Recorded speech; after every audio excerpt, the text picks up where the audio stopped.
La République démocratique du Congo et la République sœur du Congo sont comme plusieurs autres pays d'Afrique liés par leur histoire coloniale qui ont connu le dénouement en 1960.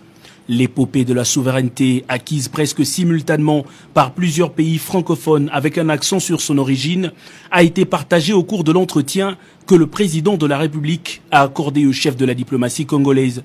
Jean-Claude Gakoso, qui était porteur d'une correspondance destinée à Félix-Antoine Tshisekedi Tshilombo de la part de son homologue du Congo-Brazzaville, a par la même occasion sollicité la participation de la RDC au colloque qui sera organisé le 27 octobre prochain au Congo-Brazzaville sur la création de la France libre par le général de Gaulle, qui a conduit à l'organisation des bataillons de marche pour prendre part à la Deuxième Guerre mondiale. Le patron de la diplomatie du Congo-Brazzaville a, au sortir de l'entretien, salué le maintien assuré de bonnes relations entre les deux pays liés par l'histoire. Cet après-midi, c'est un fait de mémoire lié à notre histoire commune. Vous savez, cette année, la plupart des pays africains célèbrent les 60 ans des indépendances. Mais on a le sentiment que beaucoup ont oublié que la décolonisation procède d'un fait majeur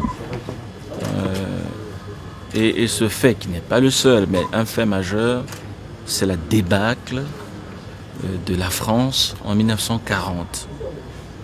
L'horloge de l'histoire nous rappelle aujourd'hui que 80 ans se sont écoulés depuis que Brazzaville a abrité cet événement de la France libre. Et donc, nous avons décidé que cet événement ne pouvait pas passer par pertes et profits. Un colloque s'ouvrira à Brazzaville, auquel prendront part les sommités intellectuelles dont regorge notre continent, dont regorge la RDC, mais également les anciens pays de l'AEF, donc le Tchad, le Gabon, le Congo-Brazza, la Centrafrique.